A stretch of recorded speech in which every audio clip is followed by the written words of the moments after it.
I'm here with world-famous photographer Steve McCurry, who is one of the stars of this evening. We have his photos here. And the idea of tonight, kind of the theme of the evening, is the magic ride. So for you, Steve, who's been all over the world, what would you say has been your magic ride to take you where you are today? Well, for me, life and kind of the purpose of what I do is sort of a adventure of a discovery and exploration and kind of observing the world that we live in. So for me, I just love discovering new places. I think there's nothing more fun than to go to a new country and to discover the people and the food and the music. And I've done that for almost 35 years now. So it's an honor to be here at Leo Burnett's headquarters in Lausanne. I've had a long relationship with Leo Burnett, and I'm happy to be here for the opening of this new headquarters.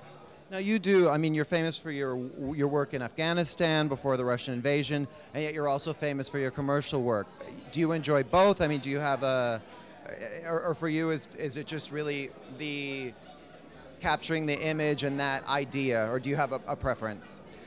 I think for me, photography is about literally wandering and observing.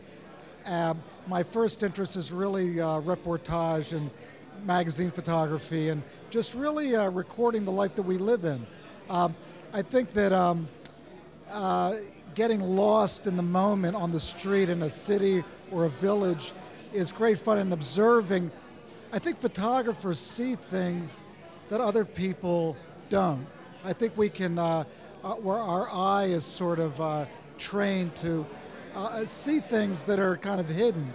And so to me, the most fun and the most rewarding and the most sort of is really just traveling and taking pictures, places like Burma, and seeing how a fisherman will fish in a very unique and special way, much different from, say, Europe or the US or wherever. So those differences, I mean, in some ways we all do the same things, but we do them in different ways. And that difference is what's fascinating about traveling around the world. What do you look for? I mean, when you capture a subject, what interests you in somebody that makes you want to photograph them? Well, you know, we all dress in a different way. To me, again, the fascinating thing is how we all want to look good. We all want to put our best foot forward, and we all have our own ideas of what that is. And it's when you go to a place like Tibet and you see these hats and the jewelry and the heavy makeup, for them, that's beauty. We have a different concept of beauty, but to see and compare how we all kind of see the world in a different way, although we all share this humanity. So this shared humanity fascinates me, but we all kind of celebrate life in a different way. I've heard you say that one of your most interesting expeditions doing photos was the Gulf War, and you said the environmental carnage. What did you see with the oil? Was it just like massive destruction? I'm curious, because I didn't hear you elaborate on it, and I was curious what it was. I think the most dramatic story I ever worked on was the Gulf War back in 1991. And what was so epic about it, it was like this enormous movie set. It was like a movie set of like the end of the world. Kuwait is kind of a modern society, so you had all of this modern infrastructure just trashed, and you had literally hundreds of oil wells on fire with untold number of people killed, animals, migratory birds, and camels and horses just running around. It was really an epic, profound experience, and probably one that I hope is never repeated again. But as a photographer, the visual richness was just unmatched. Now, you've been to Afghanistan many, many times. Have you been back, you know, let's say in the last 4 years? Where do you see Afghanistan going? I mean, do you think it's improving for its people, or is it spiraling out of control? Well, yeah, I've been to Afghanistan about 30 times since 1979, so I really know it well. I really have a deep, I think, knowledge of the country.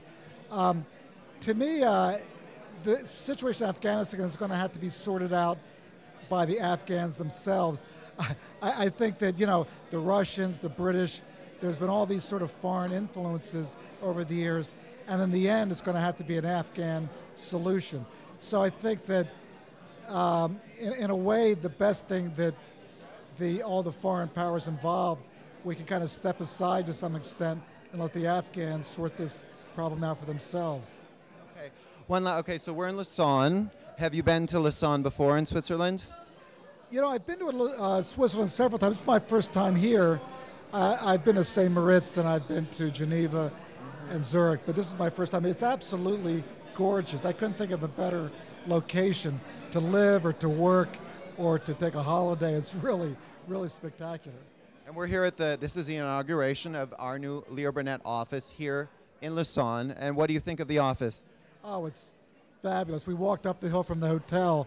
It's a beautiful kind of neighborhood, beautiful building. I think it's really a wonderful environment to work in. And you couldn't find a better location, a better city, a better country to live in.